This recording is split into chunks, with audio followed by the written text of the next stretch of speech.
Good morning বন্ধুরা, আজকে চলে এসেছি নতুন আরেকটি ভিডিও নিয়ে। আর আমার পেছনে আপনারা যে মন্দিরটি দেখতে পাচ্ছেন, কি দক্ষিণেশ্বরের মন্দির মনে হচ্ছে তো? একদমই না, এই মন্দিরটি হলো অন্নপূর্ণা দেবীর মন্দির। আর এই মন্দিরটি আজকে আপনাদের সম্পূর্ণ ঘুরে দেখাবো। তার আগে বলে দিই আমি এই মন্দিরে কি করে আসলাম। শিয়ালদা নৈহাটি অথবা শিয়ালদা কৃষ্ণনগর যে কোনো লোকাল ট্রেন ধরে আপনারা চলে আসতে পারেন এই ব্যারাকপুর স্টেশনে। আমি এই ব্যারাকপুর স্টেশনে রয়েছি আর এখন বাজে সকাল 10টা 28। আর এই সামনে থেকে অটো বা টোটো নিয়ে আমি চলে যাব মন্দিরে।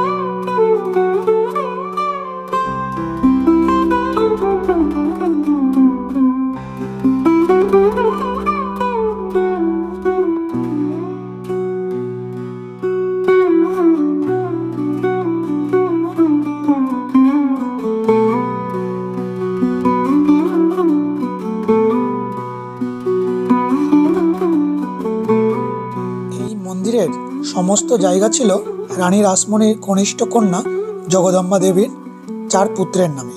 স্বামীর মৃত্যুর পর জগদম্বা দেবী পুত্রদের কাছ থেকে দানপত্রের মাধ্যমে এই জমির উত্তরাধিকারিণী হন এবং এই জমিতে একটি মন্দির প্রতিষ্ঠা করার ইচ্ছা প্রকাশ করলে রামকৃষ্ণদেব তার ইচ্ছায় সম্মতি জ্ঞাপন করেন।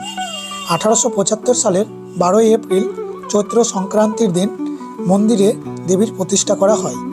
রামকৃষ্ণদেব এই মন্দিরে মোট 4 বার এসেছিলেন: জমি নির্বাচনের সময়, ভিত্তি স্থাপনের সময় এবং মন্দির প্রতিষ্ঠা ও 1882 সালের এক উল্টো রথে।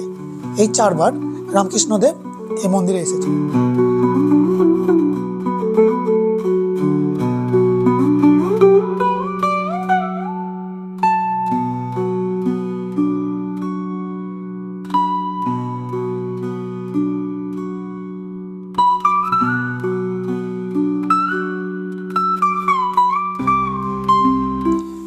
রামকৃষ্ণদেব যখন এইখানে আসতেন এই ঘরটিতেই তিনি ধ্যান করতেন আর এই ঘরটিতেই তিনি থাকতেন।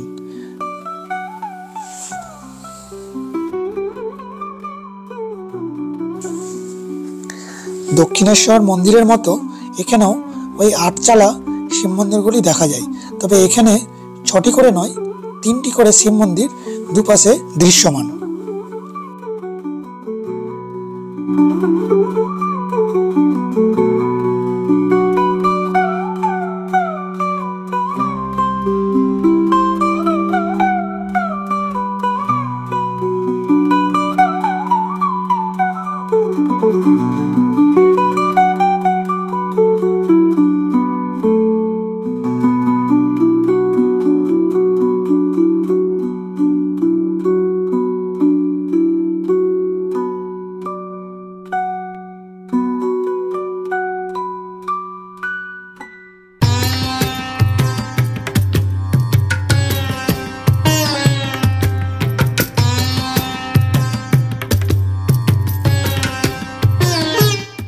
এই মন্দিরটি বঙ্গীয় স্থাপত্য শৈলীর নবরত্ন মন্দির। মন্দিরটি দক্ষিণেশ্বর মন্দিরের আদলে তৈরি বলে এটিকে দ্বিতীয় দক্ষিণেশ্বর মন্দিরও বলা হয়ে থাকে। এই মন্দিরের পুজোর সময় হলো ভোর 5টা থেকে দুপুর 1:30 পর্যন্ত, বিকেলে 4টা থেকে রাত 8টা পর্যন্ত।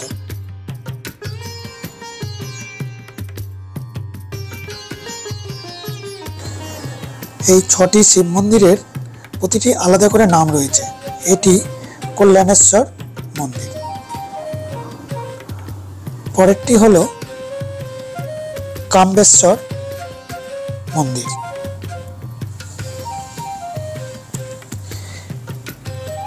এর পরেরটি হলো কিন্নরেশ্বর শিব মন্দির,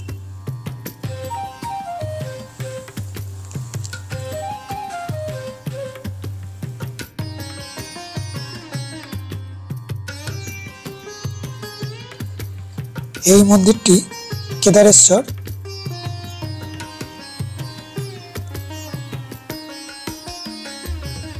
তার পাশেরটি হলো কৈলাসেশ্বর মন্দির, আর পরেরটি হলো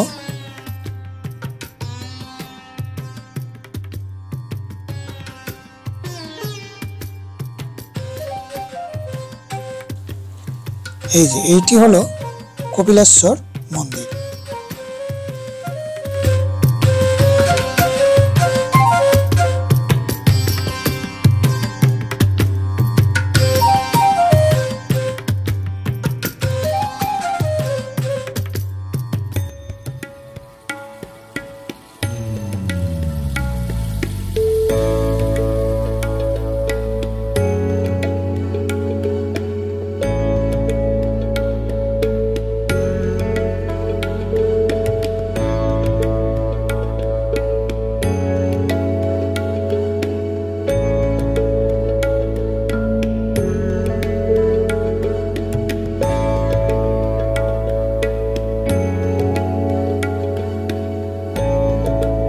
এখানে একটি সিংহাসনে মা অন্নপূর্ণা দেবী আর শিব ঠাকুরের অধিষ্ঠান রয়েছে।